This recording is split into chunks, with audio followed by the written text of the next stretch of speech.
ini juga.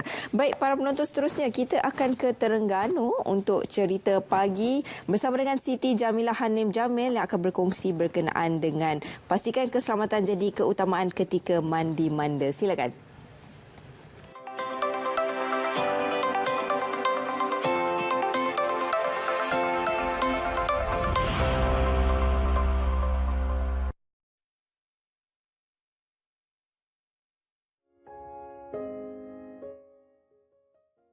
Terima kasih. Assalamualaikum dan salam keluarga Malaysia. Cerita pagi langsung dari Terengganu hari ini saya bawakan dari Ibu Pejabat Jabatan Bomba dan Penyelamat Malaysia Negeri Terengganu di Kuala Terengganu ini.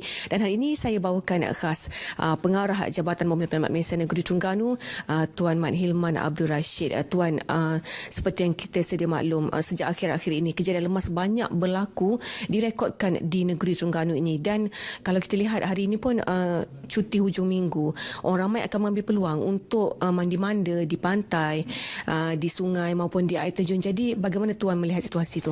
Okey, terima kasih RTM. Setakat hari ini sehingga ke hari inilah kita telah pun menjalankan kerja-kerja penyelamat mangsa seramai 9 orang bermula pada Januari sehingga ke hari ini, dan yang terkini adalah ada 2 orang di Kijal baru-baru ini. Dan kita dapati bahawa 11 lokasi mati lemas ini berlaku di sepanjang tempoh ini, dan 11 lokasi ini termasuklah di Jabatan Temila, Jalan Mak Agam, air terjun Lata Cakah, Jetih. Semua ini kawasan-kawasan yang menjadi tumpuan kepada pengunjung-pengunjung, terutamanya cuti hujung minggu ini. Orang-orang masyarakat di Pantai Barat akan menjadi lokasi untuk menikmati suasana di kawasan di air terjun, pantai di negeri Terengganu ini.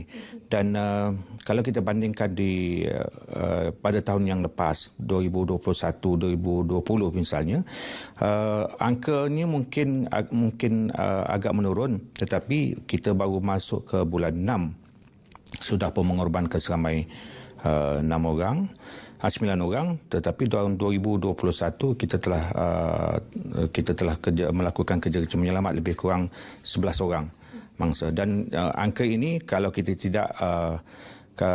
tidak berhati-hati, dia akan meningkat. Sebab itulah saya nasihatkan kepada pengunjung-pengunjung supaya mengambil langkah selamat, memastikan bahawa setiap ahli keluarga kita bersedia untuk menghadapi sebarang kemungkinan, bersedia dengan peralatan-peralatan menyelamat. Contohnya, dia bersedia untuk menggunakan PFB ataupun life jacket.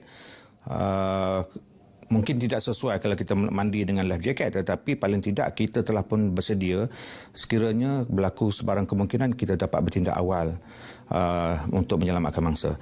Dan paling penting juga keadaan terkini ini kita digembarkan dengan kepala air, yang situasi ini tidak dijangka.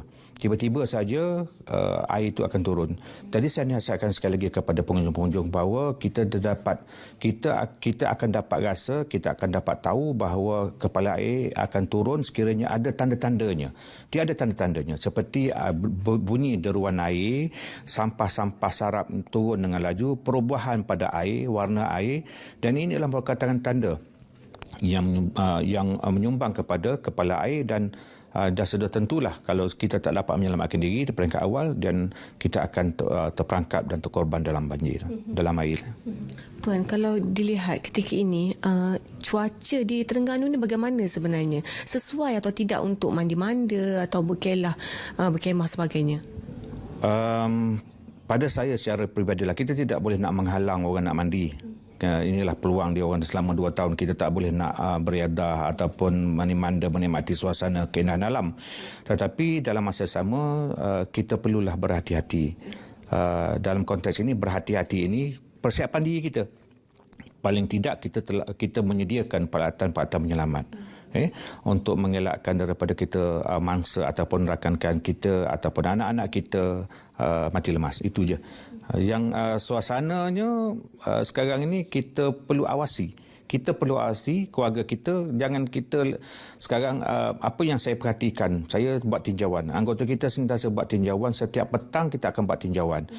Di kawasan pantai, kawasan perairan, kawasan-kawasan lain, air terjun sebagainya, kita buat rondaan. Dan kita dapati bahawa mereka keluarga leka dengan membiarkan anak-anaknya bermain air tanpa diawasi.